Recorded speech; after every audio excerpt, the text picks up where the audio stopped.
DriveClub has been in development now for nearly 3 years, so it's been an epic undertaking with over 100 people working on the game throughout.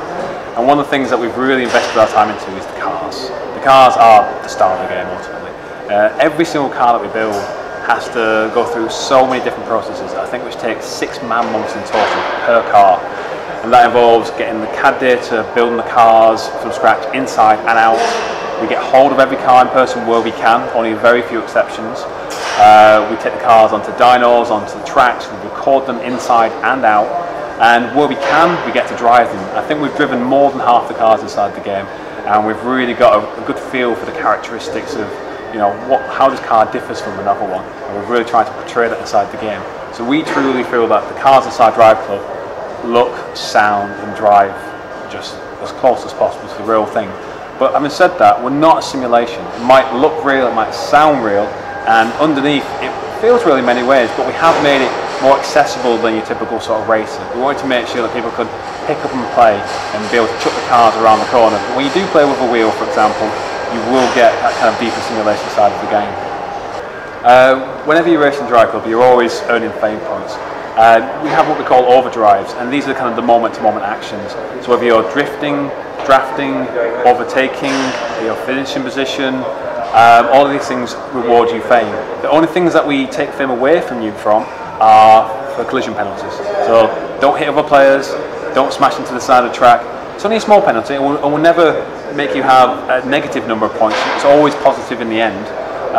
But generally, most actions that you do, you will earn fame for. And additionally as well, we have long-term goals, because overdrives are just the moment-to-moment. So we have what we call accolades. And accolades can be anything from drive a particular car 10 times to racking up 1,000 drift points inside a particular vehicle. And each of those objectives then reward you with like a bonus amount of fame as well. It's all contribute towards your level, your club level, which unlocks new cars and new customization assets to, you know, to paint your cars up. So there's 12 cars on track at any given time. Your club of 6 players competing against other clubs, other drivers as well. Obviously, for a lot of people, that's quite intense, quite intimidating, you know, to have one shot and to be racing against other people online. So we offer other ways for you to compete with players. So you leave your mark on every section of the track. The track's actually recording which car you're driving, which track you're on, how fast you're going, if you're scoring points for drifting, if you're on the racing line, if you're keeping up speed, how fast you're going. Absolutely everything that you're doing, the track remembers that information. And then it'll serve that up to your friends or other people that go through that section of track after you as a challenge. So if you're way out in front of everybody else, it's giving you more to play for. If you're falling behind, it's giving you something else to play for because you're not going to win the race anymore. You know, if you make a mistake, it's not over for you. And for those people who are serious about racing online together, we do try and make sure that it is for people don't try and just ram each other off the road. We have a number of kind of dynamic sort of penalty systems which try to interrogate, you know, who hit who, how hard was the collision, how long should they be penalised for, to try and make sure we don't have people just knocking people off the road and then flying by. So we try and keep as fair as possible.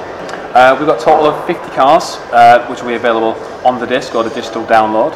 We also have one free car available day one to download from the PlayStation Store. That's the Mercedes AMG GT. And we've actually got plans to introduce more cars after release as well. They're in production now. We're going to be aiming to release new cars every single month. And tracks, we've got 55 tracks from 5 different locations. So that's India, Norway, Scotland, Canada, and Chile. I always miss one. And we're going to be adding new tracks. And all the tracks we add to the game are all going to be free. So that's going to be tracks to existing locations, and also we're going to bring a new location to the game as well. And the tracks that we've got inside the game are a great variety.